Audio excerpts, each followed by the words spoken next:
우리 강의 내용은 신해품에서 계승 부분인데 오늘 신해품을 마무리할 수 있을 것 같습니다. 그래서 신해품이 이제 법화경에서 차지하는 위상이 앞에 법설에 이어서 화택의 비유의 첫 번째 비유가 있었고 그 두 번째 비유로 장자군자의 비유로 우리 신해품의 그 비유의 내용이 나온다. 그래서 아마 그 법화경의 그 설법할 때도 가장 많이 화택의 비유, 이 장자군자의 비유를 많이 사용하고 있고 또 그 내용 자체도 법화경의 아주 중요한 그런 법문을 이 비유로서 잘 표현하기 때문에 할 말도 많고 진도 나가는 시간도 꽤 장시간에 걸쳐서 거듭 말씀을 드렸던 이런 부분입니다. 오늘은 304페이지, 옛날 책은 302페이지입니다. 제 아랫단 정도에 보시면 이제 정리하는 이런 부처님의 교화 내용을 이제 개성으로 정리한 내용입니다. 그래서 제일 밑에 304페이지 아래서 셋째 줄 정도에 보시면 세존의 큰 은혜는 희요한 일로 우리들을 불쌍히 여겨 교화사 이익되게 하시니 한량없는 억거밴들 누가 능히 갚으리요. 수적으로 받들고 모를 숙여 예배하고 공경하며 일체를 공양할지라도 일체 내가 가진 것 모든 것을 다 바쳐 공양할지라도 능히 다 갚지 못하오리다. 부처님의 은혜에 대해서 지금 계승으로 말씀을 하고 있습니다. 우리가 방편품에서는 여태까지 부처님이 중생을 제도한 모든 교화 법식 제법의 실상을 밝히셨고 그런 제법의 실상을 밝힘으로 해서 부처님이 어떻게 중생을 교화하셨고 부처님이 뜻하시는 바가 뭔지를 본의를 밝힘으로 해서 우리 중생을 이제 깨우친, 그래서 부처님의 모든 법의 진상을 다 밝힌, 그렇기 때문에 부처님의 대응이다 이렇게 생각할 수 있죠.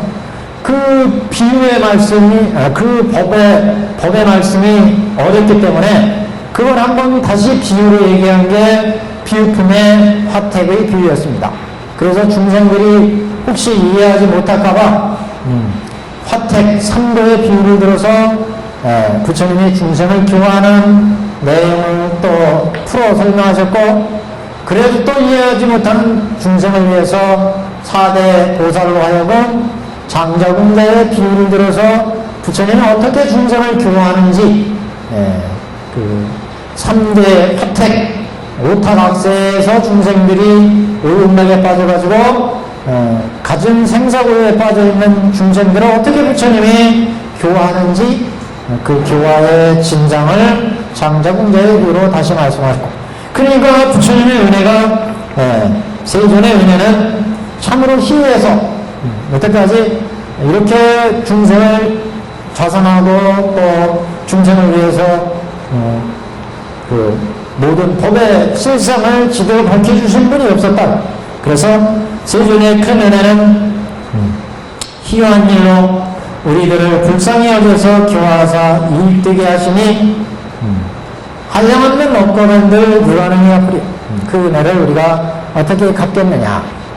그래서 뒤에 이제 우리 대표적으로 야광보살 본사품에 가시면 그래서 이런 부처님의 은혜에 부처님의 은혜 일체중생 희견보살이 야광보살의 전신이 일체중생 희견보살이죠. 그 일체중생 희견보살이 이런 부처님의 은혜를 어떻게 갚을까? 이거 아무리 생각해도 갚을 길이 없더라. 그래가지고 자기 몸을 다 불태워가지고 그래서 부처님께 소신공양하잖아요. 소신공양. 그러니까 그 소신공양하는 것을 보고 3세 부처님 제부들이 참으로 진정한 법공양을 한다. 이렇게 찬탄을 하고 있습니다. 진정한 법공양이다. 그래서 우리가 야광보살 본사품에 이제 가시면 그런 얘기가 나오는데 부처님의 은혜를 갚을 길이 없다. 근데 우리는 지금 별로 부처님의 은혜를 짓지 않는 것 같이 생각해? 그렇게 생각되시면 이건 이제 우리가 들깨 드는 거예요. 들깨 드는 거. 그래서 그 전에 얘기한 것처럼 중국에서도 불교가 들어오고 나가지고 그 수많은 선지식들이 불교 공부를 착 하다 보니까 야, 세상에 그동안 중국에 유교도 있었고 도교도 있었고 여러 가지 가르침이 있었잖아요. 그런 가르침을 듣다가 불교의 가르침을 접해보니까 야, 이건 만유일체 존재의 실상을 밝히고 있고 그런 모든 인생의 실상을 밝히는 데다가 우리 인생의 이런 고를 제거할 수 있는 길을 또 자세하게 말씀하시고 그러니까 중국의 그 선지식들이 한마디로 뿅 한 거예요. 야, 이렇게 훌륭한 가르침이 있구나. 그래가지고 남북조 시대 이후에 가면은 중국에서 많은 선지식들이, 스님들이 그 소신공양하는 얘기가 많이 나옵니다. 야, 이 부처님은 참 대단하구나. 그래서 자기의 몸을 불살아서 부처님한테 공양을 드리는 얘기가 많이 있습니다. 그러니까 이렇게 소신공양한다는 것은 그전에도 한번 말씀드린 것 같은데 그건 단순한 공양이 아니에요. 그래서 우리 야간보살 본사품에 이렇게 일체중생 희견보살이 부처님께 승황화 부처님께 자기의 몸을 태워서 공양하는 것을 보고 참으로 진정한 법공양이다 이렇게 얘기했는데 그게 왜 법공양, 진정한 법공양이 될 수 있느냐?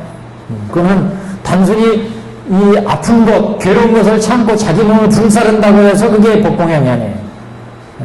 내 이 몸이 부처님의 법을 듣고 야, 내 이 몸이 온 개공이구나, 온이 다 공하구나 이걸 깨닫기 때문에 그리고 온이 공하니까 어떻게 했어요? 결론이 부일체고액이에요. 반야신경에 나오잖아요. 조견 온 개공 한 것을 쫙 관하다 보니까 생사고의 일체고액이 다 달아나 버리더라. 없어져 버려. 실체가 없어요. 이런 경지까지 들어가기 때문에 그러니까 야, 소신 공양하는 게 단순히 그 불태워서 자기 몸을 불태워서 부처님께 공양하려면 얼마나 괴롭고 아프겠어요. 그렇게 아프고 괴로운 것을 느낀다면 이것은 어떻게 보면 진정한 법공양이라고 할 수 없을 겁니다. 그래서 그런 모든 법의 진실을 깨치고 자기 몸을 공양할 수 있기 때문에 진정한 법공양이다. 그렇기 때문에 천태대사도 그 진정한 법공양이라고 하는 이 대목을 법화경의 내용을 읽다가 깨달은 거예요. 법화경을 깨치거든요. 그러니까 이 지금 우리 신해품 지금 법설이 나왔고 비유설이 나왔어요.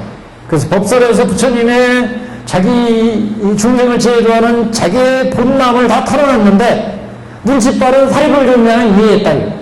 그래서 부처님의 진리를 깨닫고서 부처님으로부터 수기를 받았지만 그러나 나머지 제자들은 아직도 눈이 뜨이지 않았어요. 그래서 화택의 비유를 들어서 부처님이 다시 한번 설명해 주셨고 그걸 듣고 사대존자들이 깨달음 얻었으니까 그 얼마나 그 은혜가 막중하다. 막중. 그래서 신해품에서 지금 장자공자의 비유를 들어서 부처님께 부처님의 진리를 자신들의 깨달은 말을 딱 말씀드리고 지금 여기에서 기송을 하면서 이 세존의 큰 은혜는 참으로 희유해서 여태까지 어떤 사람도 이렇게 어떠한 생각자도 이렇게 우리한테 진실한 지혜법의 실상을 밝혀주시지 않았다.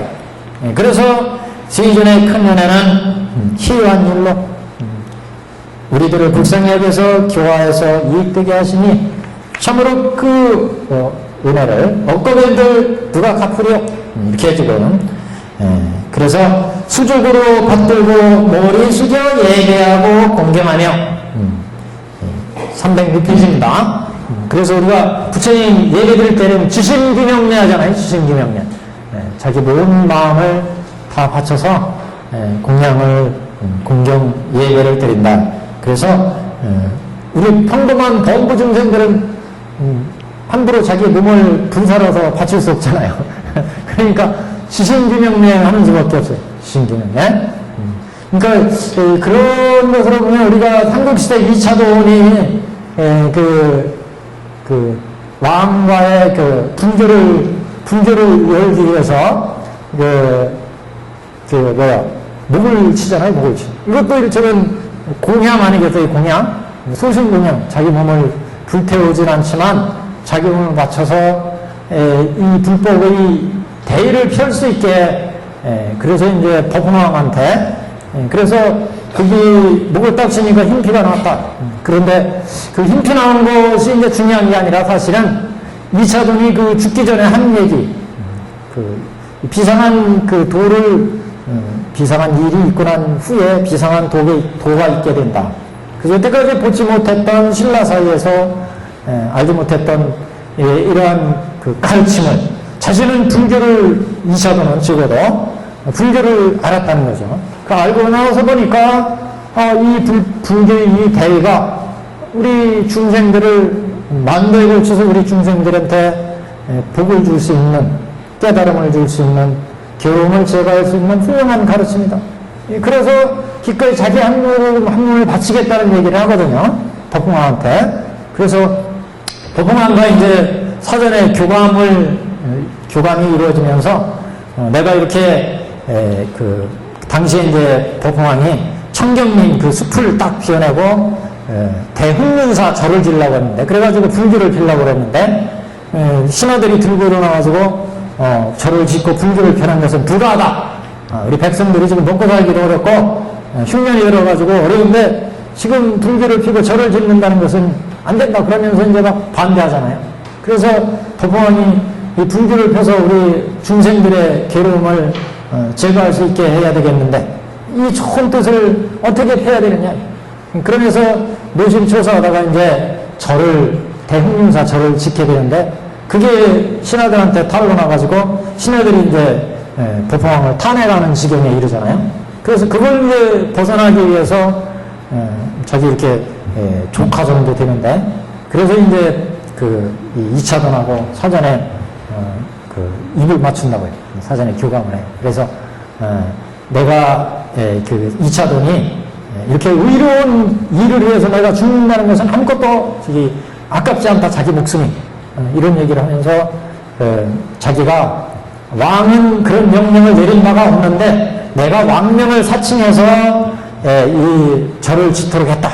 이렇게 이제 하기로 이제 서로 짜고, 그래서 신하들이 탄핵하니까 왕이 그런 일을 내가 명령을 내린 바가 없다. 이렇게 해가지고 결국 재판에 들어가요. 그래서 왕과 신하들을 이제 같이 내놓고 얘기를 하게 되는데, 그래서 이차돈이 결국 왕명을 사칭해서 이렇게 절을 짓는 일을 저지르게 됐다. 그래가지고 이차돈을 처형하라. 신하들이. 그래가지고 이차돈을 처형하게 되는데, 그때 이제 목에 흰피가 나왔다. 이런 얘기가 나옵니다. 그러니까 이차돈의 순교도 일종의 어떻게 보면 우리의 의미로 보자면 이차돈도 불교의 내용을 상당히 알았기 때문에 불교의 이런 위대한 가르침이 자신의 어떤 생사고해의 그런 괴로움을 제거할 수 있는 길을 봤고, 또 중생들한테 이걸 펴면 우리 신라 백성들한테 수많은 법의 이익을 줄 수 있다. 시교리희 이런 얘기가 이제 법화경에 많이 나오는데, 가르침을 보여서 시교에서 중생들한테 이익을 줘서 생사고해로부터 벗어날 수 있게 이런 이제 시교리 하겠다고 하는 강한 어떤 사명감, 이걸 가지고 있었기 때문에 이차돈이 자기의 목숨을 바칠 수 있었다. 이렇게 볼 수가 있습니다.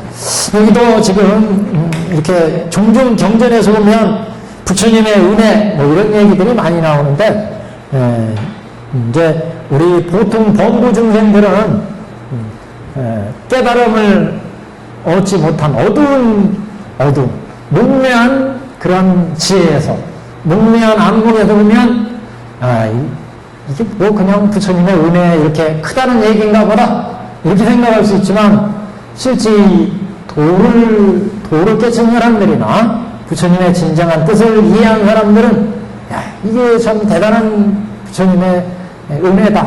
우리는 그걸 모르고 사는 거죠. 12연기법, 육바람일법, 뭐 우리 입에 닳도록 얘기하고 그러는데, 37조도법 얘기하고 그러는데, 이렇게 중요한 법인데도 우리는 그냥 얘기하면서 그게 얼만큼 중요한지를 모르는 거예요. 그게 이런 법을 설한 부처님이 얼마나 위대한 일을 하셨는지를 모르는 거죠. 그게 이제 중요한 그 중생과 성인들의 차이가 이렇게 볼 수 있습니다. 그러니까 부처님, 우리 그 유교에서도 유교에서 공자님이 인을 말씀하셨지만, 인의 진정한 의미를 깨닫는 그 군자들, 성인들은 그 공자님의 은혜가 얼마나 큰지, 우리 방방곡에 그 서원이 있잖아요, 서원. 수많은 서원을 세우잖아요. 그리고 그 가르침이 대대로 이어지고 있습니다. 여하튼, 세존의 큰 은혜. 그래서 우리 법화 문구에도 이 세존의 큰 은혜에 대해서 완전히 종합정리를 하고 있습니다. 장자공자의 비유에 대한 종합정리인데, 오늘 좋은 시간에 나눠드린 이게 인쇄물에 그 내용이 나와 있습니다. 이게 장자공자의, 아마 이 세존의 큰 은혜, 요 대목에 딱 와가지고, 그 법화 문구를 쓰신 천태대사도 한마디 좀 하고 가야 되겠다. 그래가지고 작심해서 이게 딱 정리하신 것 같아요. 이게. 예, 한번 보시면, 신의 풍류 인쇄물이요. 내 개인의 소견을 말한다면, 천태대사의 내 의견을 말한다면, 지금 세존의 대응이란, 지금 얘기한 세존의 대응이란 10가지로 얘기하고 있습니다. 10가지로. 첫째, 부처님께서 처음으로 자비를 베푸셔서,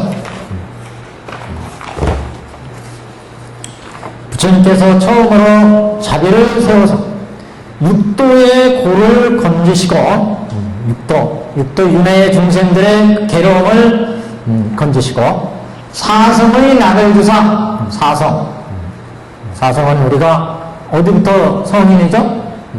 성문, 연각, 보살, 부처. 그래서 사성의 낙을 주사. 그러니까 생사고해를 여의는 것부터죠. 성문, 연각은 생로병사를 여의잖아요. 그러니까 생로병사의 고를 건지시고 생로병사를 여인 사성의 낙을 주셔서 널리 10법계를 10법계는 우리 중생 육도 윤회에다가 성문, 연각, 보살, 불 이 10법계 거고요. 이 10법계를 사홍서원 속에 들게 하시니, 사홍서원이라는 것은 우리가 중생미경서원도 법내무진서원단 일체중생을 다 불도로 제도하겠다는 서원 아니겠습니까? 사홍서원 속에 들게 하시니 이는 열애신의 은혜다. 열애신이 뭐라고 했죠 우리가? 열애의 방은 부처님의 대자대비를 의미한다 그랬죠. 부처님의 대자대비. 그러니까 육도윤회하는 중생들의 고를 제거해서 성문, 연각, 보살, 부처가 되게 하셨으니까 그 자비 은혜가 얼마나 크냐 그런 얘기입니다. 그래서 일체 중생을 제도하고 사홍서원을 통해서 일체 중생을 제도하고 불도를 이루게 하시니 이는 대자대비의 은혜다. 대자대비의 은혜다 그런 얘기죠.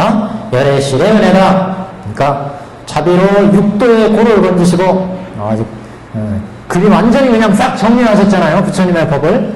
그래서 육도의 고를 건지시게 하고, 사성의 낙을 주셔서, 이승 삼승법을 열어서, 중생을 제도하셔서, 널리 10법계를, 저 지옥부터 부처까지 이 10법계를 사홍서원 속에 들게 했다. 다시 말해서, 일체 중생을 제도하고 다 불도를 이루게 이렇게 소원을 세우셔서 그 소원에 의해서 중생들이 불도에 나가시게 하시니 이는 부처님의 대자대비의 은혜다. 이렇게 지금 정리를 하고 있습니다. 두 번째 은혜. 여러께서는 보살도를 행하시고 시교리하사 가르침을 보여서 그 가르침에 깨달음에 의해서 이익을 얻게. 그러니까 성문들을 깨달으면 생사를 해탈하는 그런 법의 이익을 얻게 되고, 보살도를 닦으면 그 지혜와 복덕을 장엄하게 하게 해서 지혜와 복덕을 장엄하게 해서 법의 이익을 얻게 하고, 시교리하사 일찍이 나 가서에게 대승을 가르친 바가 있으니 비록 중간에 잊었을 망정 지원이 상실되지 않은 것은 열의 실이 시원하고 따뜻하여 대자로 낙을 주신 은혜시다. 이게 무슨 얘기냐면 부처님이 시교를 위해서 방편과 심시를 통해서 방편을 통해서 중생들에게 생사고에서 번성하게 해서 중생들은 이제 불도에 들게 하게 하는데, 그래서 우리 이승들한테도 시기를 위해서 생사고해를 건너고 그 다음에 그 방편을 열어서 진실이 무엇인지를 보이게 해서 불도에 들어가게 했다. 불도에 지원하게 했다. 그래서 일찍이 이승들한테 대승을 원래는 모든 중생들한테 부처님이 다 일불승을 선하셨다는 거잖아요. 불도를 다 열어둔. 예를 들어 이제 저 화성불품에 가면 부처님께서 다 일체 중생들한테 그 법화경을 설한 얘기가 나옵니다. 법화경은. 그런데 중생들은 이렇게 대통기승불 시절에, 일월등명 시절에 다 불도를 배운 바 있지만 그동안 이제 수겁을 지나면서 이런 일불승의 불성을 심어놨지만 그것을 남겨가고 오용락의 오용락 육도 윤회의 세계에 오가면서 오용락에 물들어가지고 그래서 이런 일불승을 잃어버리고 생사에 벗어나기 위해서 겨우 이승도, 성문도, 연각도를 이제 들어가 있다는 거죠. 그래서 부처님으로부터 가르침을 받게 된다는 거죠. 그러나 원래는 삼불성을 가진 요인불성, 정인불성, 연인불성을 가진 이런 이제 불자였다. 그래서 여러께서는 보살도를 행하시고 시기열에 비해서 부처님은 왜 부처님 깨달음 얻으시는 것은 일체 중생을 다 불도에 인도하기 위함이었었다. 그래서 부처님이 행하실 때는 다 일체 중생을 불도에 들게 하는 것이 목표였고 그래서 시기를 위해서 일체 중생을 불도로 인도하는 게 부처님의 근본 법칙이었다는 거죠. 근데 중생들이 근기가 육도를 윤회하면서 오용락에 젖어 있었기 때문에 방편을 베풀었다. 그래서 이승성문이 되어서 부처님의 이승성문법에 있었다는 거죠. 그런데 원래 생각해 봤더니 원래는 우리도 일불승의 대승의 그런 불자였다는 거죠. 그런데 우리가 오용락에 물들어서 그래서 이승법을 우리가 근기가 졌기 때문에 이승법의 성문 연각이 되었었구나. 이것을 이제 알게 되는데 그것을 아는 것이 이제 법화의 법을 듣고 부처님의 일체 중생을 제도하시는 교화 법칙을 다 털어놓은 뒤에야 이것을 알게 됐어요. 그래서 앞에 방경품에서 그래서 부처님은 항상 보살도를 행하시고 시기를 위해서 일체 중생을 불도로 인도하시는데 일찍이 우리 이승들한테도 대승을 가르친 바 있으시니 비록 중간에 잊었을 망정 지원이 상실되지 않은 것은 그래서 불도의 해명을 다 잃어버리지 않았기 때문에 이제 법화유상에서 부처님의 이러한 진심을 듣고 그리고 이제 깨닫게 됐다는 거죠. 그래서 비록 중간에 잊어서 육도를 윤회해서 생사고해를 헤매다가 부처님의 이런 법을 듣고 성문도 연각소의 속에 들어왔다. 그래서 중간에 잊었을지언정 그런 부처님의 그 불성을 잃어버리진 않았다. 그렇기 때문에 오늘 영산법화 회상에서 법을 듣고 자신도 본래 보살도를 받은 우리 일불승이구나. 이 불자구나. 이걸 이제 깨닫게 된다는 거죠. 그렇기 때문에 중간에 잊었을 망정 지원이 상실되지 않은 것은 열애시 부처님이 대자대비의 이런 가르침이 시원하고 따뜻하여 대자로 낙을 주신 은혜시다. 부처님이 이렇게 대자대비로 우리 중생들을 교화하셨기 때문에 그런 이제 그런 가르침에 의해서 불도를 열게 됐고 그런 가르침이 있었기 때문에 지금 이제 깨달음을 얻을 수가 있었다. 세 번째, 중생 쪽에서는 고를 만나 아비를 보고 있을 뿐이었으나 부처님은 그 방법을 엿보시니 송아지가 어미소를 따르는 것 같이 하사 송아지를 보면 항상 그러니까 그 어미소를 따라서 뒤를 졸졸 따라다니잖아요. 그렇게 따른 것 같이 하셔서 고로 육도를 실천해서 그것으로 중생에게 이익을 끼치셨으니 이는 열애실이 추위를 막고 더위를 가리는 대비의 고에서 건지신 은혜시다. 이거는 그러니까 부처님이 중생을 제도하시는 그 은혜, 이게 마치 소가 어미소를 따라드는 송아지를 어미소가 자기 어미소 입장에서 새끼소가 어떻게 되면 막 그냥 난리를 치잖아요. 그래서 중생 쪽에서 보면, 새끼 쪽에서 보면 그 어미소를 졸졸 따라다니는데, 그래서 결국 이제 어미소에 의해서 우리가 지대로 이제 젖을 먹고 자라게 되는데, 그와 똑같다 이게. 우리 중생들이 생사고에 빠져서 이리저리 헤매다가 부처님의 법을 듣고 비로소 우리 눈을 뜨고 생사고해를 벗어나게 되는데, 이것이야말로 대자력이다.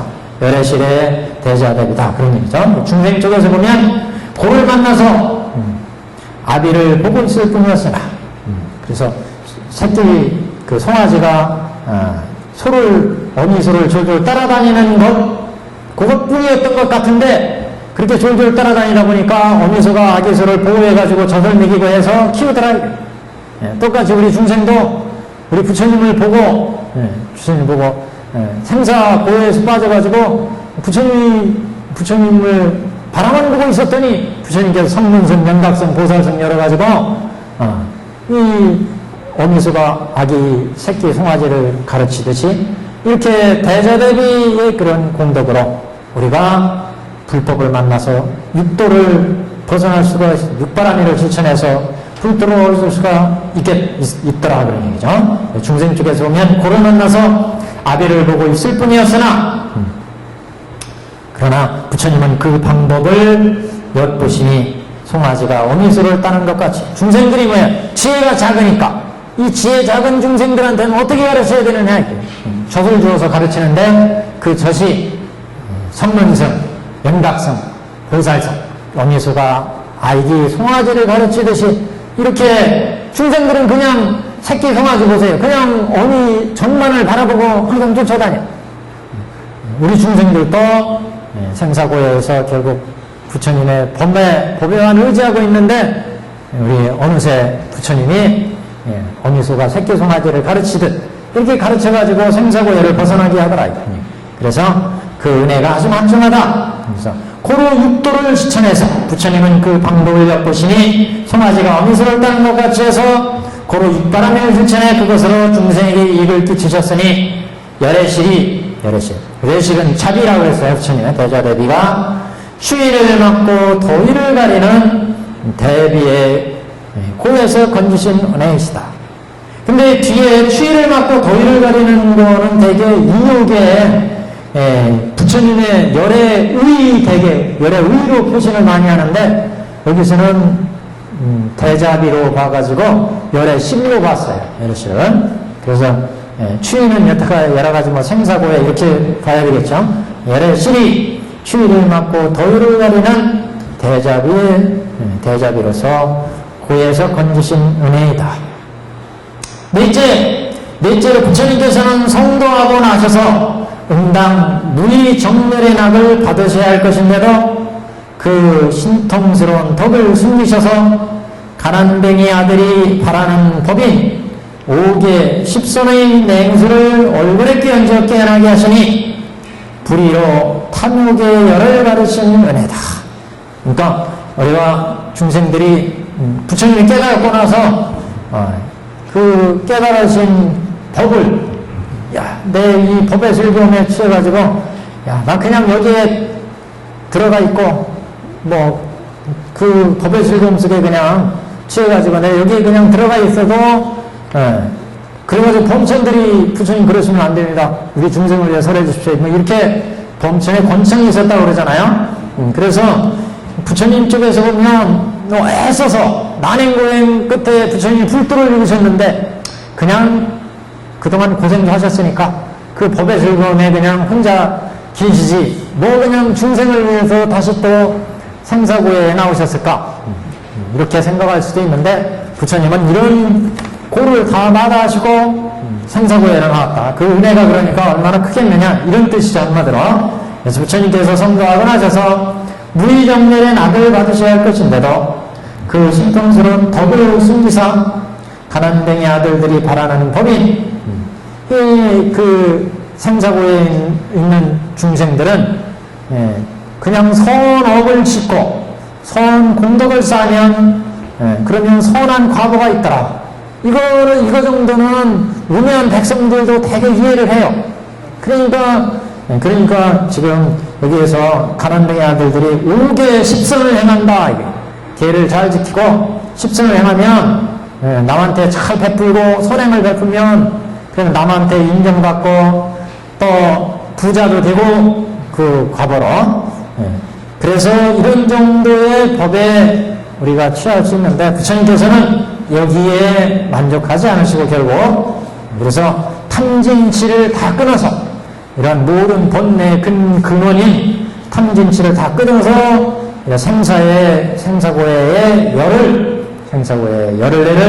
벗어나게 하셨다. 그 은혜가 얼마나 막중하냐 그런 얘기. 그래서 5개 십선의 맹수를 얼굴에 끼얹어 깨어나게 하시니 불의로 탐욕의 열을 가르신 은혜다.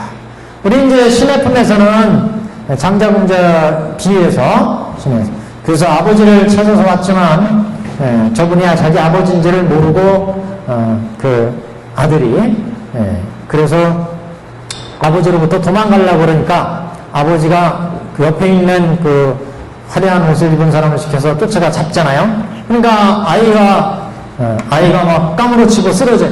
그래서 물을 끼얹어서 깨어나게 하는데 그 물을 끼얹어 깨어난다는 것은 그 생사고에 빠져가지고 이게 벗어나지 않으려고 하는 이 중생들의 마음을 헤아려서 그런 마음으로부터 깨어나게 하는 그런 가르침을 같다. 그래서 이게 5개 십선. 5개 십선은 그래서 인도에 해당되잖아요. 인도 천도. 그래서 5개 십선은 5개를 잘 지키고 십선을 행하면 적어도 악도는 안 들어간다. 악도에 들어가는 것은 오욕, 시박 그러잖아요. 오욕지를 짓는다든가 시박을 행하면 그 품지에 따라서 상중하에서 사막도에 떨어지고 5개 십선을 잘 지키면 적어도 인천의 세계에 들어간다. 그래서 이렇게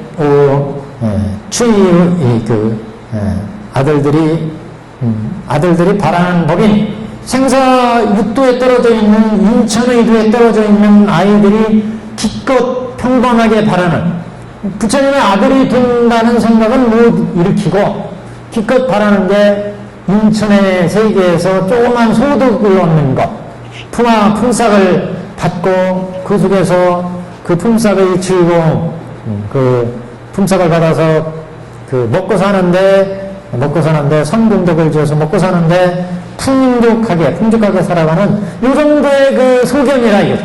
이게 바로 그래서 5개 십선의 그 법, 5개 십선을 바라는 인천도를 바라는 중생들의 마음, 이것을 지금 가난당의 아들이 바라는 법, 이렇게 지금 얘기를 했습니다. 그래서 이런 그 중생들을 깨우쳐서 부처님의 옷으로 불의로 탐욕의 열을 가르치는 애다. 그래서 부처님이 이제 그 성문도 연각도를 베풀어서 그래서 생사고해를 결국 여의고 불도까지 들어오게 했으니까 불의다.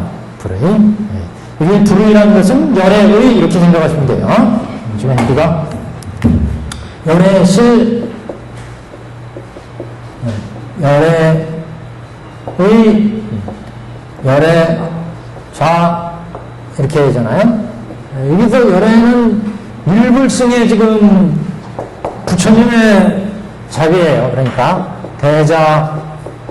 대자비. 의는 인욕인데 대인욕 이렇게 해도 부처님의 인욕. 이것은 공이 대공 이렇게 하면 좀 이상하고 부처님의 위대한 공안 경지. 여기 공은 실상의 공, 직공 이렇게 봐서도 단순한 공이 아니죠. 열애조 하기 때문에 단순한 공이 아닙니다. 대공이라는 것은 위대한 분토까지 아는 이런 공. 그래서 열애조한다. 열애조하. 그래서 여기 지금 불의로 탐욕의 열을 가르치는 애다. 부처님의 그 인육으로, 그 인육행으로 탐진치의 그 본래 생사고의 본래 열을 가리신 은혜, 부처님의 네 번째 은혜. 그러니까 우리 중생들이 생사고에서 헤매가지고, 그래서 겨우 5개십선이나 닦아가지고 인천에 도나 닦으려고 할 때 부처님이 생사고를 이고 불도로 인도하시는 이런 은혜, 대인육의 은혜. 부처님이 잘 참으시는 거죠. 이런 중생들을 참고 불도로 인도하시는 은혜. 다섯째, 노비구의 모습을 보여서 방편을 써서 접근하사 하루의 품삯을 주셨으니 불의로 견한애열을 제거하신 은혜. 견한애열도 이게 경도 사도, 견옥 사옥을 얘기합니다. 견옥 사옥, 생사고의 그 번뇌를 끊게 하신 은혜죠. 하루의 품삯을 줬다는 것은 결국 장교 이승에도 얘기하는 거죠. 이승의 생사고해를 얘기는, 그러니까 우리가 똥치는 일을, 장자가 이제 똥치는 일을 주게 되는데 그 똥치는 일이 견옥과 사옥의 번뇌를 끊는 일이었습니다. 그래서 노비구의 모습을 해서 부처님이 깨달은, 부처님의 그 열의 법신의 경지에서 보면, 열의 법신의 경지에서 보면 화려하고 누추한 데가 없는 완전한 부처지만 중생들을 위해서 누추한 몸의 형태의 중생의 몸을 받으셨다. 부처는 생사고해가 없어요. 삼라가생 부처님은. 그렇잖아요? 중생 부처 이렇게 해놓고 볼 때, 중생에서는 인연에 의해서 인연생, 인연멸일. 그러니까 우리 중생의 온의 몸이나 제법이나, 온 12체 18개나 일체 제법이 인연에서 생겨서 인연에서 내려가니까 여기는 무상하고 무아이고 고이고 우리 온은 부정하다. 부정하다. 여기다 쓰죠, 부정. 온의 온이니까 제법도 다 부정하죠. 결국 무상이고 무하고 고고 부정하다, 청정하지 못하다. 이런 청정하지 못한 것을, 고인 것을, 무아인 것을, 무상인 것을 중생들은 탐착한다. 왜? 인연에 의해서 생겨서 인연에 의해서 변해가기 때문에. 인연에 의해서 여러 가지 내가 전생에 지었던 지식과 습관에 의해서 대상을 보니까, 금덩어리, 이거 참 좋은 거, 비싼 거. 그러니까 탐진치가 막 생긴다. 음식 있으면, 저거 맛있는 거, 좋은 거, 이렇게 탐할 수밖에 없어요. 좋은 소리 들으면, 그래서 안입이, 오욕락이 발생한다. 오욕락. 보는 것에, 맛보는 것에, 들리는 것에, 이렇게 감춰가는 것에, 오욕락에, 왜? 인연에서, 그런 인연에서, 내가 여태까지의 지식과 전생에 지었던 업과 내 지식과 능력에 의해서 중생의 눈으로 보고, 듣고, 냄새 맡고, 인연에서 생겨서 인연에서 보고, 듣고, 맛보고가 이루어지니까 오욕락을 취할 수밖에 없다. 눈으로 보이는 거, 다 더 좋은 것을 보고, 좋은 것을 듣고, 좋은 것을 냄새 맡고, 좋은 것을 내가 입고 싶고, 그게 오욕락의 그런 인연 세상은 무상하다. 영원하지가 않다. 끊임없이 변해간다. 그리고 그런 것들은 실체가 없어. 끊임없이 변해가니까 실체가 없다. 영원한 실체가 없다. 그렇게 흘러가 버리면 결국 생로병사의 괴로움이 있을 뿐이다. 그리고 그런 모든 일체 법들은 부정한 것들이에요. 부정한 것. 꼭 우리가 취해야 될 것이 아닌 부정한 것들이다. 돈이나, 우리가 제일 좋아하는 돈, 얼마나 부정한 것이에요. 때로는 사기쳐서 벌기도 하고, 좋은 일에서 벌기도 하고, 그렇지만 결국 부정한, 우리 부귀영화는 다 부정한 거다. 그럼 부처님은 이런 생사의 도리를 다 깨쳤어요. 생사의 일치.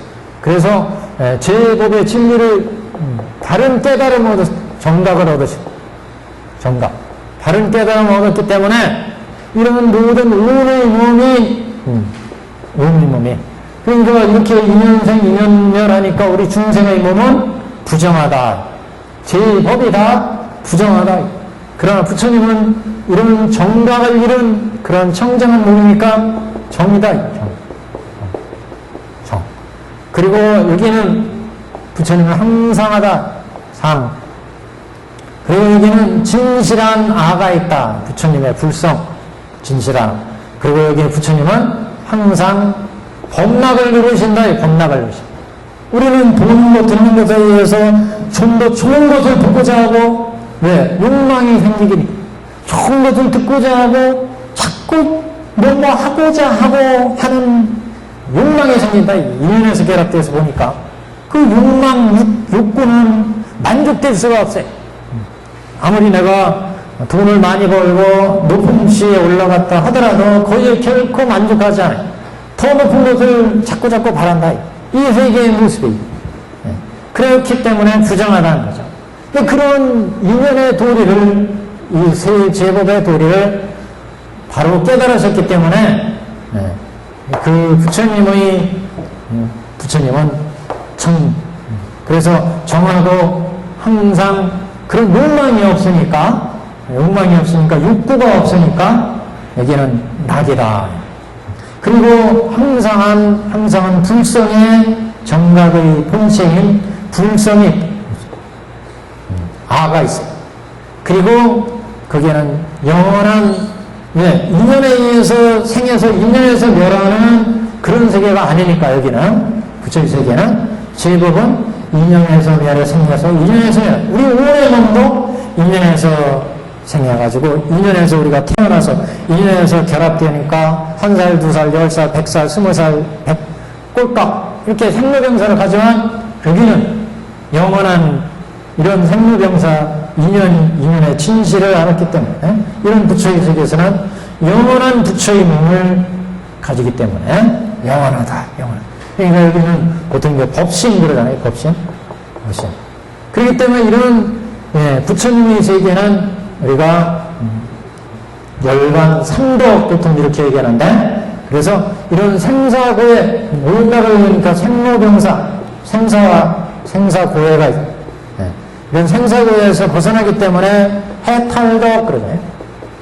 해탈의 덕을 갖추고 있고 이런 모든 진리를 알기 때문에 반야의 덕, 반야덕. 그렇기 때문에 여기는 안욕불이 그러잖아요. 부처님 안욕불이.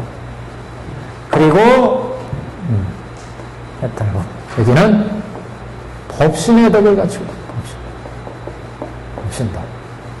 법신의 덕을 갖추고 영원한 부처의 몸을 얻었다. 우리 중생들은 생로병사의 몸을 얻었죠. 부처님은 법신의 덕을 얻었다. 물론 이제 부처님의 몸도 이런 법신의 덕에서 이런 중생의 세계를 제도하기 위해서 응신하실 수 있어요. 응신. 그리고 이런 중생에서 이제 우리가 수행해서 불도에 도달하면 그러니 이제 보신을 얻을 수 있어요. 보신.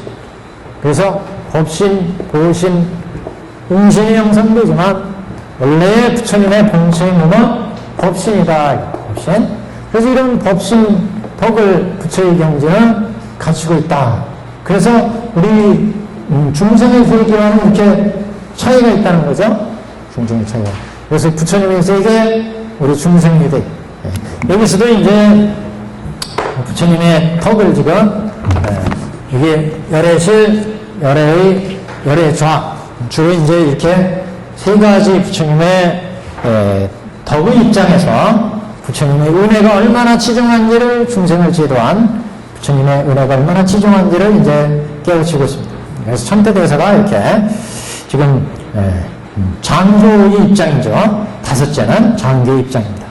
노피부의 몸을 부여서 방편을 써서 접근하사 이렇게 영원한 법신의 상태에서 우리 불쌍한 오염맥에 빠져 생사고에 있는 중생을 구제하기 위해서 부처님의 그 화려한 그 어마어마한 그런 보배로 상함된 그 생사가 없는 영원한 상라과정의 부처님에서 생사고해의 중생을 제도하기 위해서 이 구차한 생사고해의 모습에 응신을 받아서 이 세계의 중생들을 제도하시더라. 그러니까 그 은혜가 얼마나 크냐. 부처님이 깨달으시고 나서 그 깨달음의 범락에 깨달음에 여기 아까 말씀드린 것처럼 여기는 이 상로과정이 범락의 속에 들어있잖아요. 부처님은. 그래서 부처님은 상적광토에 계신다 이런 얘기 했잖아요. 부처님 상적광토. 예. 근데 우리 중생들은 범성동고토, 여기는 변혁생사,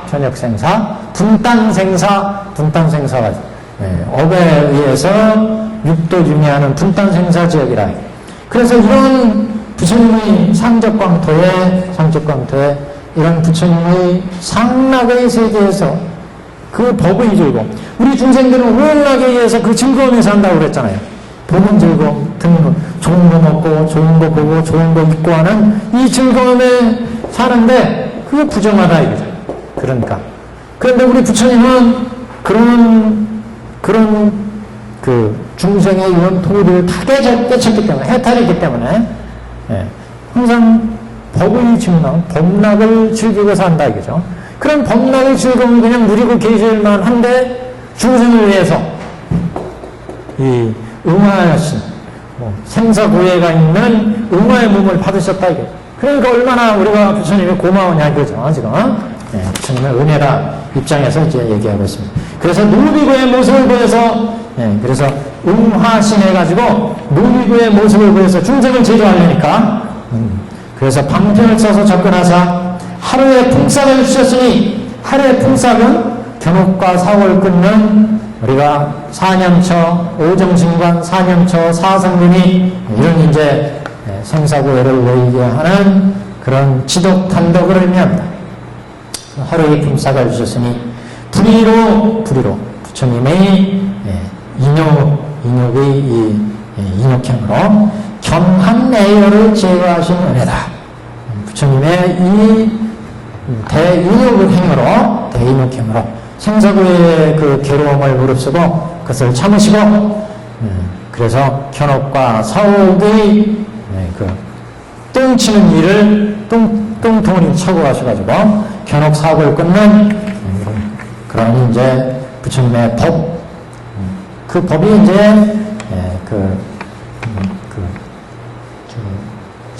12연기 또는 사성제 이런 법이죠. 그거에 따라서 이제 사념처 사성근이 가가지고 번뇌를 끊고 거기에 따라서 생사고의 품삯을 받았어요. 하루의 품삯을 주셨다. 여섯째, 이런 시기가 지나서, 그러니까 견옥과 사업을 끊는 시기가 지나서 마음이 서로 이해하게 되자, 이게 신상치심이죠. 그런 방등시 경제, 방등시. 서로 마음이 이해하게 되자 꾸짖고 배겨가사 소승을 부끄러워하고 대성을 사모하게 하셨으니 불의로 추한 것을 가르치느냐다. 그러니까 추함은 이제 장교의 그 생사고해를 여의는 성문 연각들을 얘기하죠. 그래서 꾸짖고 배겨간다는 것은 삼장교를 꾸짖고 배격해서 대승을 사모하게 했다. 대승으로 나가게 했다. 그 옆에 오늘 또 하나 나눠드린 프린트만 하나 있죠. 그게 이제 보시면 지금 얘기가 방등시 칸을 한번 보세요. 첫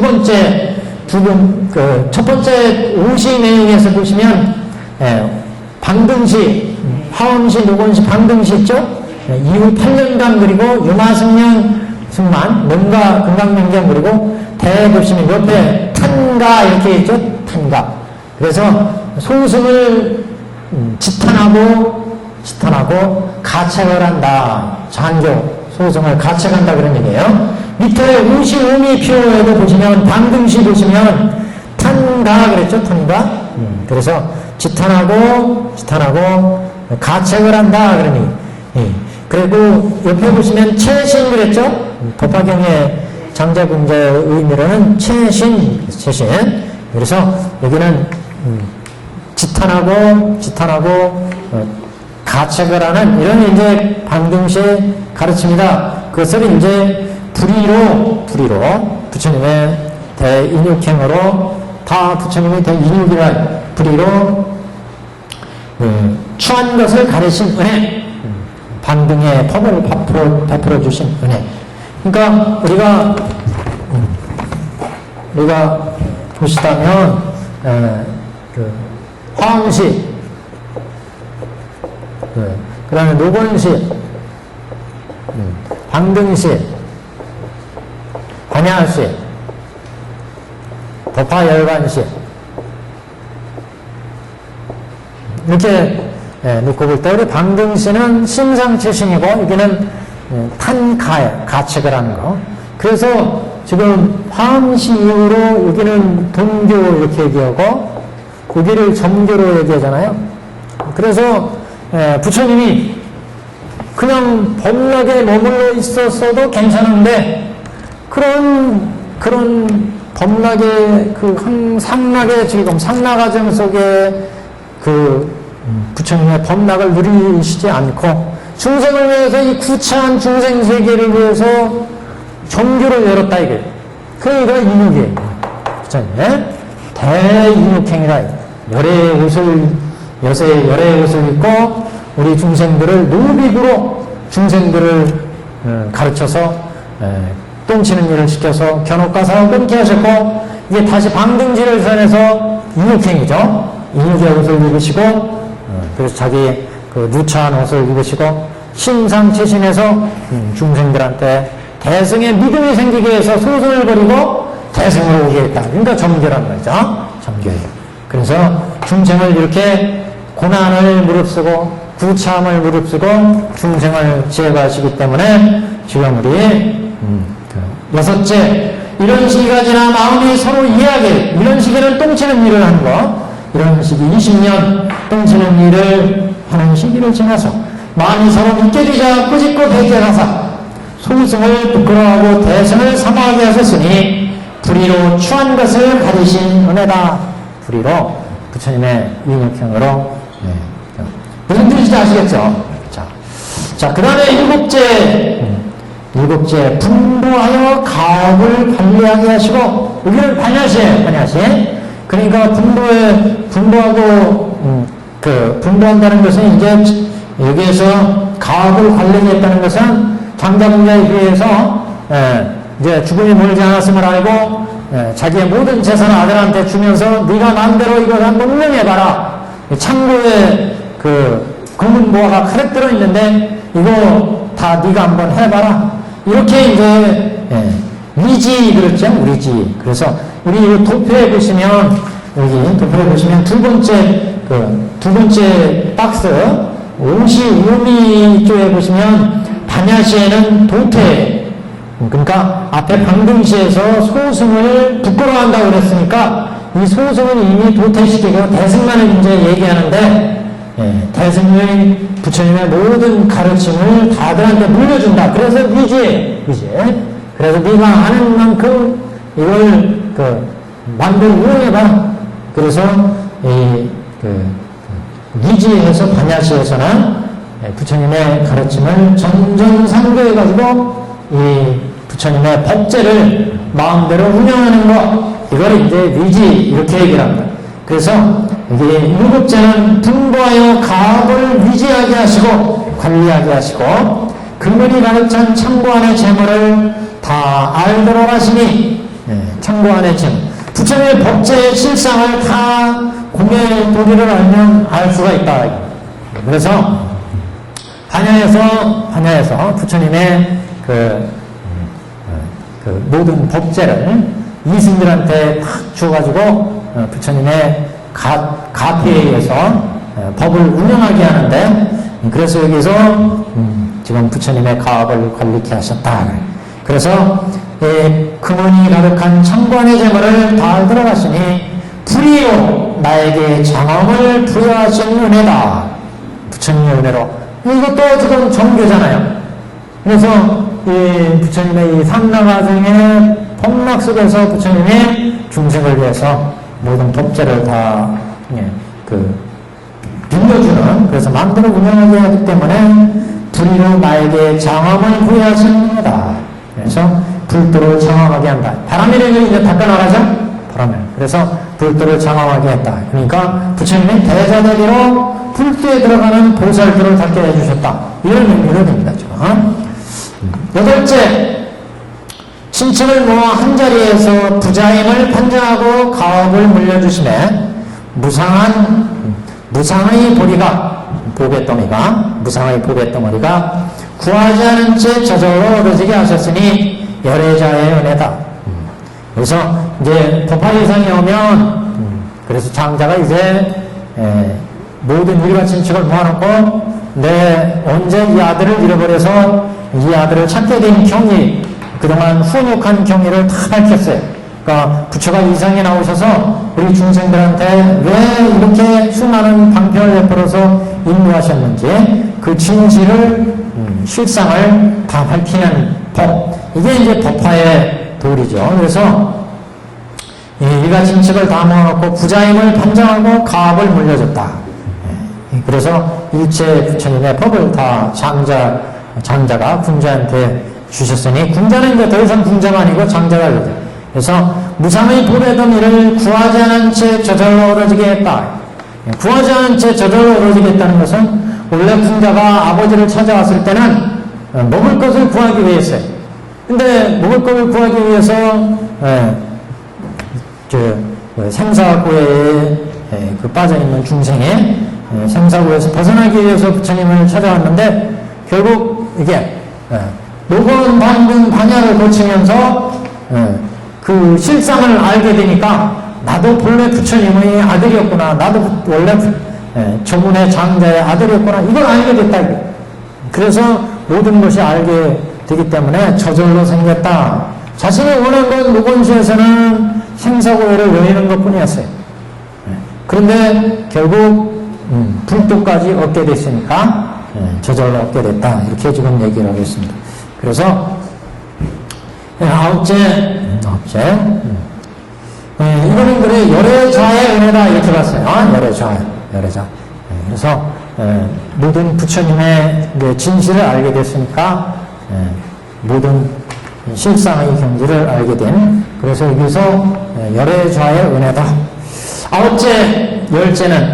열째는 이미 자리를 앉고 나서 몸과 마음이 태어나여 쾌히 평안함을 얻었고, 불도의 소리로 온갖 사람에게 불도의 소리로 온갖 사람에게 듣게 하여 모든 인천이 널리 그 속에 살아 그들로부터 응당 공양을 받도록 한 것은 열애자가 나로 하여금 자행 화탈을 고루 갖추게 하신 은혜다. 그래서 이제 법화 열반에서 모든 법의 실상을 알았으니까 자리 이타로 일체 중생들을 다 이익되게 할 수가 있다. 자기 거니까, 자기 재산이니까. 앞에 반야시에서는 부처님부터 빌려받아가지고 이것을 운영했지만, 이게 이제 자기 거라, 이게. 자기가 마음대로 일체 중생들을 구제하고 자리 이타행을 할 수가 있다. 자영업처럼. 이것은 열애자가 나로 하여금 자행 화탈을 고루 갖추게 하신 은혜다. 그래서 이와 같이 시전의 태어는 양 어깨에 지더라도 갚을 수가 없다. 양 어깨 다 짊어지더라도 이런 부처님 은혜는 갚을 수가 없다. 그래서 지금 한량없는 부처님의 이런 불가사의한 희유한 부처님의 은혜를 얻고는들 누가 갚으려? 이렇게 지금 표현을 하고 있습니다. 306페이지요. 우리 경전으로 오시면, 한량없는 얻고밴들 누가 능히 갚으리요? 아직도 부처님의 은혜를 생각을 좀 어떻게 실감나게 생각이 안 나신다? 그럼 좀 곤란한 겁니다. 이제 그러니까 이게 적어도 우리가 아직도 우리 눈이 이제 4단계의 눈을 얘기해 있잖아요. 장통 결혼으로. 우리 중생들은 지금 오용나게 육안으로 보고 있고, 육안으로 보고 육안으로 생각하니까 지금 생사고에 속에 있는 거죠. 근데 이게 거칠은 오용나게 딱 스고들면 이제 선근에 의해서 선한 마음에서 보고 들을 수 있어요. 이게 이제 천안 아니겠어요? 그래서 천안으로 보고 들으면 그러면 천인의 안목이 생기는, 천인의 안목. 천인의 안목 정도가 생기면 그래도 조금 부처님의 은혜가 이렇게 지정하구나. 막대한 부처님의 은혜를 우리는 지금 모르고 그냥 우연하게 살아가고 있지만 이제 적어도 천안 그래가지고 유관 천안 법원 불안 하나 빠졌어요. 해안 그 다음에 법원 불안 이렇게 이게 지금 범락에 쌓여 있지만 여기는 오용락으로 보잖아요. 오용락. 왜 이건 고깃덩어리 눈이니까 눈 중 고깃덩어리 눈을 가지고 살잖아요. 그러니까 보는 게 다 인연에 의해서 돌아가는 것만 보여요. 인연에 의해서 인연에서 결합돼서 보니까 좋은 거 먹고 싶어, 좋은 거 보고 싶고, 좋은 소리 듣고 싶고, 좋은 옷 입고 싶고, 이게 오용락이에요. 근데 이 천안만 가더라도 착한 마음이, 선한 마음이 이제 박혀 있어서 막 욕심 부리는 게 이제 수그러든다 이게. 선한 마음으로 보고 선한 마음으로 듣고 그러니까 선공덕이 생기는 거예요. 그러니까 천인이 되는 거예요. 천상의 복락을 누린다 이게. 천상의 복락. 근데 여기 이승들처럼 해안이 생기면 해안 지혜를 이제 보고 지혜롭게 보고 듣고 그러면 이게 이렇게 생사고해의 번뇌를 여기는 끊을 수가 있다. 해안에서는 생사고해의 번뇌. 근데 법안으로 보면 제법을 다 이해할 수 있는 거예요. 제법.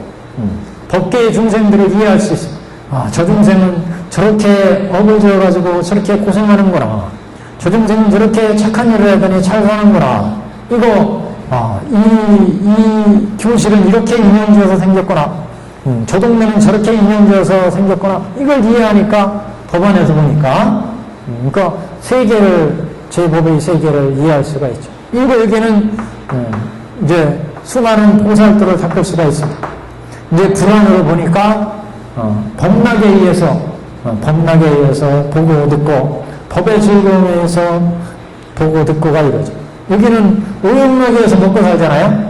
좋은 걸 보고 좋은 음식을 먹고 좋은 냄새를 맡고 이렇게 해서 우리 몸이 살아가는데 부처는 법의 즐거움에 먹고 법의 즐거움으로 보고 듣고 먹고 생각하고 이것이 이루어져 법락이. 그러니까 부처의 세계다. 그러니까 우리가 지금 이런 걸 깨우쳐 주신 부처님의 은혜를 오용락에서는 생각을 하니까 이거 안 깨우치시는 거예요. 아까 말씀드렸죠. 적어도 우리 신라시대에 2차도는 이걸 깨쳤는지 몰라요. 2차도는. 천태대사 깨쳤었잖아요. 천태대사. 그래서 그 뒤에 우리 어디 저기 뒤에 가시면 야광보살 본사품에 야광보살 본사품에 수화마집을 부처님 시대에 일체중생 희경보살이 그 자기의 온몸을 불살아서 부처님께 공양을 하게 되는데 이 진실한 법공양을 할 수 있는 안목 여기는 지금 오용락에 살아가니까 그런 부처님의 은혜를 어떻게 헤아려지지가 않는다. 깜냥도 안 생긴다. 이렇게 가면 이제 여기에서부터 이게 참 부처님의 큰 은혜구나. 깨우쳐 주신 은혜, 해안을 얻게 해주신, 법안을 얻게 해주신 은혜가 이렇게 막대하구나. 근데 오늘 자꾸 부처님의 은혜에 휠이 꽂히나 이상하게. 예? 예. 여기에 비하면요? 예, 그렇죠. 예. 그래가지고 거기에 지금, 아홉째 열째는 마음에 태어나서 K 평안함을 얻고, 열반의 경지를 얻은 거니까. 법화 열반은 8째부터예요. 8째부터. 아홉째 열째는 불도를 장엄하는 경지, 이렇게 보시면 더 나을 것 같습니다. 자, 그러면 이제 우리 경으로 가겠습니다. 그래서 306페이지에 위에서 넷째 절 혹은 머리에가 이고 양 어깨에 짊어지고 행하사법에 정성을 다해 공경하여 좋은 음식과 한량없는 보배와 의복과 모든 친구와 가지가지 탕약과 우두전단양, 좋은 그 상이죠. 우두전단양과 모든 진귀한 보배로 탐노를 일으키고 보배 옷을 땅에 깔며 이 같은 여러 가지로 항아삭업을 두고 공양할지라도, 그러니까 뭐 온갖 것으로 공양할지라도 그 기간도 항아삭업을 두고 공양을 한다. 한때만 공양하는 게 아니라 우리는 중생세계에서는 지가 필요할 때 그냥 아참하고 공양하고 아양을 떨잖아요. 중생들은. 왜? 보이는 것, 들리는 것 뿐이니까. 그걸 가지고 판단하니까 그런 거예요. 그러나 부처님의 은혜를 알고 하면 항아삭업을 두고 그 은혜를 갚아도 다 갚지 못한다. 이렇게 지금 확대가 되는 거죠. 그래서 한때가 아니라. 그래서 보배옷을 깔고 이 같은 여러 가지로 항아삭업을 두고 공양할지라도 또한 능히 다 갚지 못하오리다. 모든 부처님은 희유하시니 한량없고 가히 없고 끝이 없는 불가사의의 대신통력이 있으시며 무루무이하신 모든 법의 왕이시건만 능히 졸렬한 자들을 위하사 이 일을 참으시고 상에 집착된 법무액이 근기를 따라 설하셨나이다. 불가사의한 대신통력이 있으시고 우리 중생들이 헤아림으로 볼 때는 부처님의 뭐 온갖 신통력을 얘기하면 그거 무슨 뻥만인가? 이렇게 생각하죠. 열반경에 보면 우리 법화경보다 더 큰 뻥이 많이 나와요. 일찍 다 다지기 이것도 어마어마한 뻥이잖아요. 이를테면 일미진중한 시방, 조그만 티끌 속에 온 시방세계가 들어있다. 또는 우리 천태에서 이제 십법계 얘기할 때 여기 지우가기 축생수가 있으면 이 10개가 들어있다 이렇게 해서 얘기하잖아요. 조그만 우리 그러니까 인간의 세계에 10개가 또 구현되어 있다 이 얘기를 해. 다 일미진중하신 한 지방이나 일찍 다 가족이나 다 같은 얘기 아니겠어요? 근데 부처님의 헤아리 성에서는 그게 가능하다. 부처님 세계에서는. 조그만 뒷글 속에 삼천대천 세계를 다 가둘 수가 있고 열반경에 보면 그런 얘기가 많이 나와요. 열반경에 부처님이 손바닥 속에 모든 삼천대천 세계를 다 이렇게 넣더라도 이 속에 사는 중생들이 아무런 그 운동의 제약을 받지 않고 자유자재로 다닐 수 있고 우리 세계 다니는 것과 똑같이 그렇게 다닐 수가 있다. 그 조그만 뒷글 속에 온갖 세계가 다 들어있다. 그런 얘기가 열반경에 나오고 또 부처님의 손바닥 속에 온 법계 세계가 다 들어있다. 그 속에 중생들이 그렇게 많은 세계가 다 들어있어도 다 자유자재로 오갈 수 있다. 뒤에 우리 저기 가면 또 무음보살품에 가면 수많은 법계 그 불보살들이 다 이 세계에 오시잖아요. 저 경보타품에 가도 마찬가지고. 딱 오시면 이 세계가 그 중생들을 포함하려니까 이 세계가 지겨가지고 이걸 무한하게 확장시키잖아요. 그런데도 그 삼천대천 세계 온 대중들을 다 이제 용납을 해요. 3년 정토 3번에 가서 정토로 바뀌면서 그 정토의 세계는 부처님의 헤아림에서 보여지는 세계입니다. 그러니까 우리가 이 세계라고 하는 것이 무한한 우리 제한된 우리 중생의 안목에서는 그 인연에 의해서 건립되고 인연에서 보여지는 공간과 시간과 관념으로 보지만 그게 확장되면 이렇게 무한한 세계로 이제 확장이 가능할 수가 있을지도 모르겠습니다. 일단 그래서 지금 여기 우리 중생의 그 입장에서 얘기하는 게 아니라 부처님의 이런 불가사의 은혜는 대신통력이다.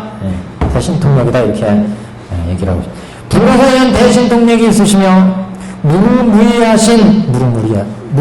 것은 이제 번뇌가 없다는 얘기죠. 무익법에 계시고 탐진치에 번뇌가 없다. 무루무이하신 모든 법의 왕이건만 원래 원문에 보시면 제법지왕 그랬어요. 모든 법의 왕이시다. 능히 졸렬한 자를 위해서 이 일을 참으시고 그 부처님의 이렇게 위대한 신통력의 경제에서 중생을 위해서 이 상나가정인데 중생을 위해서 이 구차한 온문의 생사고의 눈을 받으셨다. 그러니까 이게 지금 졸렬한 자를 위해서 이 일을 참으시고 그래서 열의 옷으로 중생을 감싸주신 은혜 그랬잖아요. 아까 선택에서는 이 졸렬한 자들을 위해서 이 일을 참으시고 상에 집착된 범부에게 근기를 따라 살아셨나이다. 그래서 아산, 인상, 중생권, 수자상, 금강경 그렇게 얘기하는데 이렇게 인연에 의해서 만들어진 중생의 시각 이런 상에 집착된 범부들한테 그러니까 여기도 상으로 보자면 중생들은 오용락의 이런 탐진치에 여기는 선한 경지밖에 볼 수 없는 그 이상의 해안이나 법안은 이루지 못한 거죠. 여기는 이제 법안이나 불안을 이루지 못한 거고 여기는 불안을 이루지 못한 것이고 이런 이제 집착된 내용이라고도 볼 수 있습니다. 상에 집착된 범부에게 근기를 따라 설하시는 각각의 중생들을 지도하기 위해서 그 근기에 맞춰서 삼승을 설했고 그 다음에 이제 본래의 일불승을 밝히셨다. 모든 부처님은 법에 있어서 가장 자제함을 얻으셨도다. 부처님은 여기 불안 그랬잖아요. 불안의 안목 모든 자제함을 얻으셨도다. 삼라가정을 얻으셨도다. 모든 중생의 가지가지 용납과 뜻과 힘을 아시고 감당한 바를 따라서 한량없는 비유로 법을 설하셨나이다. 우리 중생들이 근기에 맞춰서 인연과 비유로 가지가지 법을 설하셨다. 모든 중생의 숙세 선근에 따라 중생들이 숙세에 지었던 선근에 따라 성숙하고 성숙하지 못한 자를 아시고 가지가지로 주량하셔 헤아려 보셔서 주량하셔서 분별하여 알려주시고 일승의 도를 그래서 헤아리기 때문에 오용락에 빠져있는 그래서 화택상도를 여신 거죠. 화택에 빠져있는 중생들은 이 화택에서 건지자면 일불승을 주어서 큰 그릇에 의해서 한꺼번에 꺼낼 수는 없다. 그래서 헤아려가지고 이 중생들이 근기에 맞춰서 양고, 녹고, 우고를 줬다. 상거를. 그래서 성숙하고 성숙하지 못한 자를 아시고 가지가지로 주양하셔서 분별하셔 알려주시고 일승의 도를 근기 따라 삼승으로 설하셨나이다. 이렇게 지금 신의 품에서 정리를 하셨습니다. 결국 이제 여태까지 얘기한 얘기는 부처님은 결국 중생들의 근기를 살펴서 삼승으로 도를 따라서 설하셔서 결국 일불승으로 제도하신다. 다시 얘기하면 일승의 도를 근기 따라서 삼승으로 설하셨다. 삼승으로 열었다. 이렇게 지금 표현할 수가 있습니다. 그래서 여기까지가 신의 품, 장자궁제의 비유.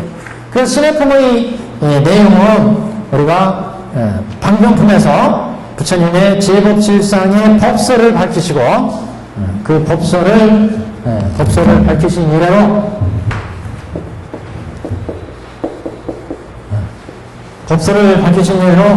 여기에서 이제 개본윤실을 밝혔습니다. 일대사 인연으로 부처님이 이 세상에 출세하셔서 중생을 제도하신 모든 개본현실의 제법실상을 밝히십니다. 제법실상. 이 세 개의 법의 실상을 10여시로 부처님이 그런 실사의 경기를 중생에게 열어놓는 법의 실상을 개본현실 삼승으로 열어서 일불승으로 제도하시는 제법실상의 도를 밝히시고 이런 법의 실상을 중생들한테 설하니까 지혜가 뛰어난 사리불 등자는 사리불 등자 지혜제일의 사리불 등자는 깨달음을 얻었지만 화강열애로 그래서 이게 여기까지가 방편품이고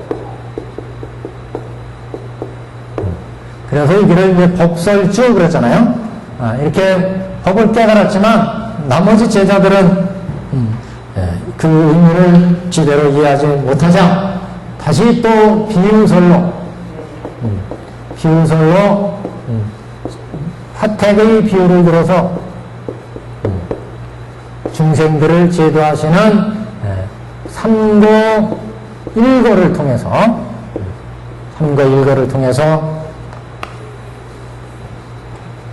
화택의 이유를 통해서 삼고 일거의 비유로 요 객원현실 제법실상의 도를 풀어 해석을 하셨다.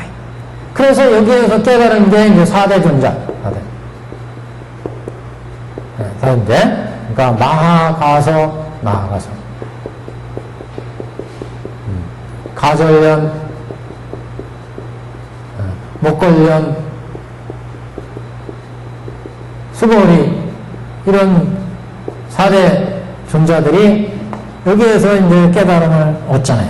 그래서 이 깨달은 내용을 부처님께 다시 비유로 얘기하는데,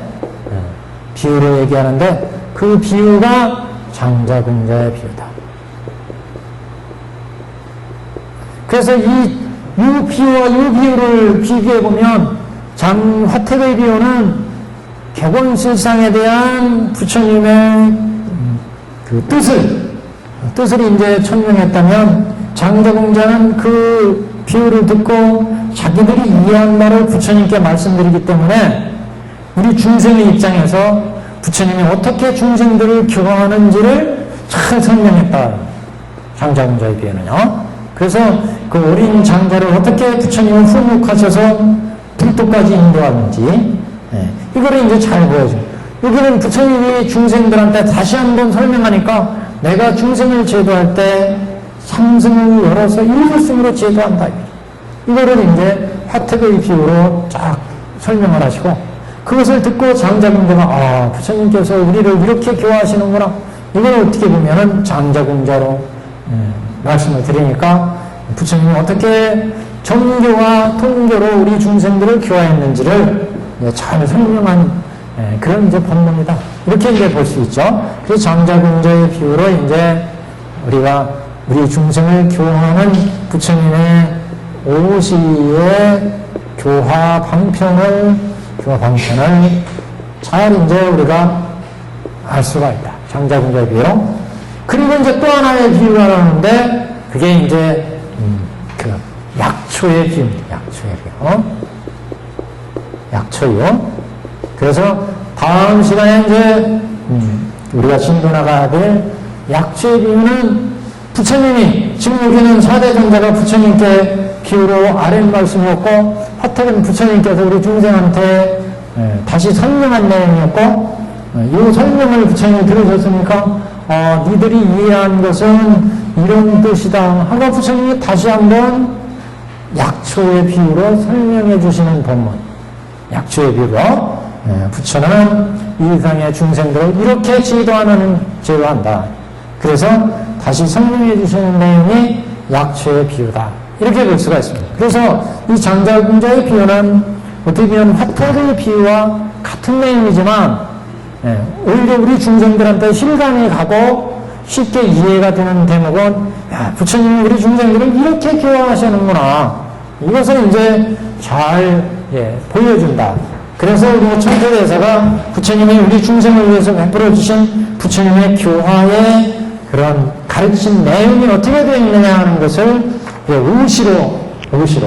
그래서 이 이제 가르침을 우리는 천태사교에서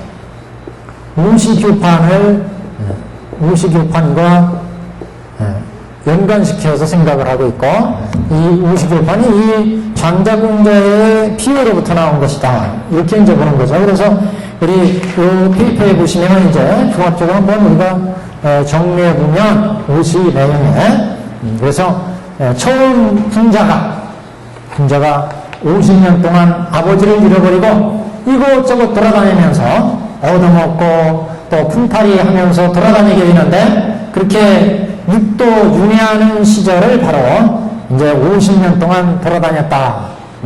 그래가지고 이제 장자를 찾아오잖아요. 뭐 좀 얻어먹을 게 있을까?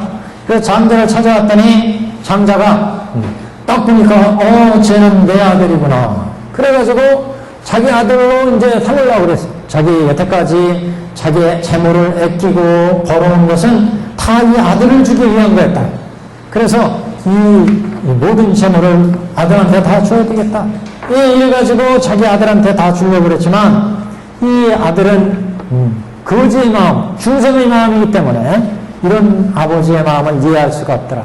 그래서 우리가 부처님이 중생들을 제도할 때 부처가 깨닫고 나서 깨닫고 나서 그 깨달은 경지를 중생한테 열어보였을 때 중생들이 과연 이것을 이해할 수 있겠느냐. 그래서 그런 가르침을 화엄시에다 배달을 했습니다. 화엄시에 보시면 그래서 성도 삼칠이 이렇게 나왔고 그 위에 보면 의다. 이건 시험 삼아 한번 설해본 가르침이다. 시험 삼아서 그래서 이 가르침은 중생한테 실질적으로 아무런 법의 이익을 주지 못한다. 그래서 의였고 그 가르침이 성격으로 보면 이 화엄시의 가르침은 원교와 별교를 견했다. 그래서 견 이렇게 표현했습니다. 원교와 별교를 견했다. 부처님이 깨달은 경지를 그대로 드러냈으니까 원교의 경지가 들어있고 또 중생이 높은 경지의 보살들을 닦아서 불도까지 들어가는 이런 높은 경지의 가르침이기 때문에 별교다. 전문적인 보살도의 별교다. 그래서 성격을 겸 이렇게 봤습니다. 그리고 이제 장자는 이렇게 장자가 자기 아버지를 몰아보고 아들을 삼으려고 했을 때 이게 옆에 있는 훌륭한 옷을 입은 사람을 시켜서 자기 아들을 데려오도록 하지만 아들이 까무러치고 기절하고 놀래서 그래서 이제 아들을 가르치기 위해서 똥치는 일을 시키잖아요. 그 똥치는 일을 시키는 게 노원시. 그래서 여기는 유인시 그랬어요. 유인하는 거다. 대승으로. 여기는 점교 그랬죠. 점교 유인시다. 그래서 여기 노원시에는 삼칠 이후에 사아함을 설해서 중생을 제도하는 이런 가르침이 바로 노원시의 가르침이고 그 성격으로는 소승의 상장, 성문승 연각성, 똥을 치는 가르침이기 때문에 똥을 치는 가르침은 견옥과 사업을 끊는 그런 아함의 가르침이다. 그래서 그랬어요. 다만 삼장교다 그런 얘기입니다. 그리고 이제 유인시다 이렇게 봤습니다. 그 다음에 이제 이렇게 똥치는 일을 20여년 시키고 견옥과 사업을 20년 동안 끊어서 지혜를 20가지의 지혜를 생기게 해탈도 무해도를 통해서 견옥과 사옥의 번뇌를 끊는 20년 우리가 장자문전에서 20년이라고 봤어요. 20년 가르침을 하고 나니까 서로 아버지와 아들 사이에 믿음이 생기더라. 심상체신. 그래서 심상체신이 생겨서 그 밑에 방등시 보시면 체신 이렇게 나오죠. 그래서 체신이 바로 심상체신을 비유한 것. 법화경의 장자공자 신의 품에 비유는 심상체신 그랬어요. 그래서 이 심상체신의 가르침은 윤화경, 승만경, 능가경, 극락경경에 들어있고 그 성격은 상대할 대자다. 그러니까 소승의 삼장교를 상대해서 대승으로 인도하는 가르침. 대승으로. 그러니까 별교나 원교로 인도하는 이런 가르침을 방등시다. 그리고 여기에서는 소승을 같이 가기 때문에 탄가 이렇게 봤어요. 탄가. 노건시에는 유인하는 시였고 성문과 연각성을 베풀기 때문에 유인할 때 유인은 이유가 되는데 이유라고 하는 것은 성문성 연각성이기 때문에 그리고 화엄시에서 방추라고 했던 것은 옆에 있는 법신대사를 시켜가지고 가서 아이를 쫓아가서 데려오게 했다. 그래서 방추예요. 방추. 그래서 오시 의미에서 화엄시를 방추라고 하는 것은 옆에 있는 법신대사를 시켜가지고 아들을 데려오게 했기 때문에 방추 이렇게 얘기했고 노건시에서 이유라고 하는 것은 성문승 연각성을 베풀어서 견옥과 사옥 똥치는 일을 시켰기 때문에 이유 이렇게 얘기하고 그 가르침의 성격으로는 노건시는 단삼장교고 유인시라고 했고 화엄시는 별교와 원교를 겸하기 때문에 겸이라고 했고 그리고 이제 부처님이 중생을 시험 삼아서 설할 수 있는 가르침. 그래서 성문이나 연각이나 중생들한테 법의 이익을 줄 수 없기 때문에 의의다 이렇게 좀 보았습니다. 자, 그 다음에 방등시를 보시면 그래서 탐가, 채신 이렇게 봤죠. 그 다음에 이제 반야시를 보시면, 반야시를 보시면 이제 장자가 죽을 날이 멀지 않아서 아들한테 모든 채무를 물려주죠. 그래서 위지 그랬어요. 물려주고 네 마음대로 운영해봐라. 또 도태 또는 전전상교 이렇게 얘기합니다. 전전상교. 반야시는 전전상교. 모든 법을 이제 다 한번 주어본다. 전전상교.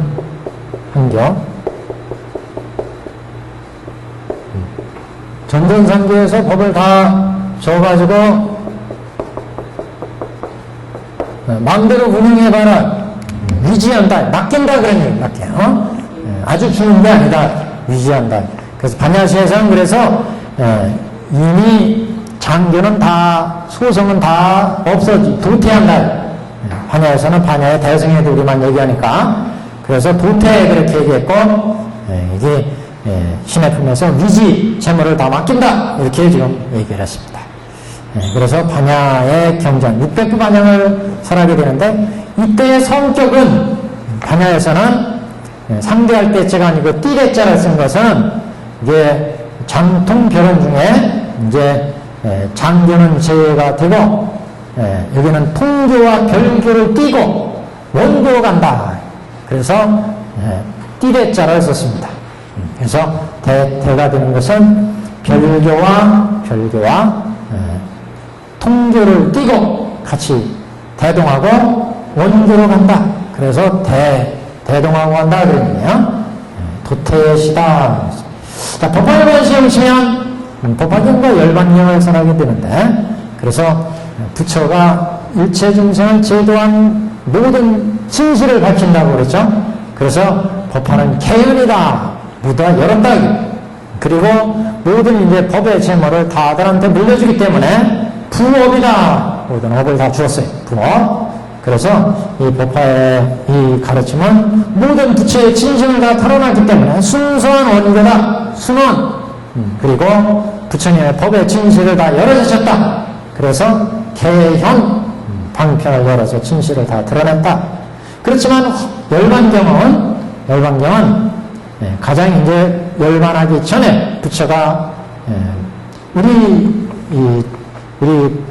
신의 품에서는 따로 이 열반의 내용을 분별하지는 않았지만 분별하지는 않았어요. 하지만 이제 열반을 굳이 분별하려면 죽기 직전에 마지막 이제 유언을 내려는 부분으로 봐야 되겠죠. 실제 그런 얘기는 안 나와요. 우리 정작공자에서는. 근데 이제 열반에서 여기서 성격을 잡이라고 하는 것은 여기에서는 잡추 이렇게 얘기한 것은 이제 여태까지 다 법화를 통해서 교화의 얘기는 다 했다 이게. 그렇지만 그래도 마지막 쭉 돌아가시기 전에 법계를 떠나기 전에 마지막 이해하지 못한 중생을 위해서 추설하는 가르침, 추설하는 가르침. 아직도 그래도 깨닫지 못한 그런 중생들을 위해서 마지막으로 그 나머지 중생들을 지어야 하는 추설 이렇게 얘기할 수 있고 그래서 군습교다. 군습교. 그래서 다 가르치고 나서 그래도 이해하지 못한 다시 말하면 법화에서도 보면 법화에서 설할 가르침을 다 설했지만 그러나 5,000명이 부처가 진실을 얘기하기 전에 떠나버렸어요. 이 사람은 부처의 진실을 이해하지 못했다. 그래서 이런 사람들을 이제 딱 마지막으로 걷어들이는 거. 그래서 분석교, 잡설, 추설 이렇게 얘기를 합니다. 성격으로. 열반경 이렇게 얘기하죠. 그래서 이 장자궁자의 비유는 부처님의 중생을 제도하는 교화법식의 실체를 가장 잘 알기 쉽게 표현한 본문 이렇게 이제 한마디로 정리할 수가 있습니다. 오늘 여기까지 하시고 다음 시간에 약체 비유부터 이제 들어가겠습니다. 고맙습니다.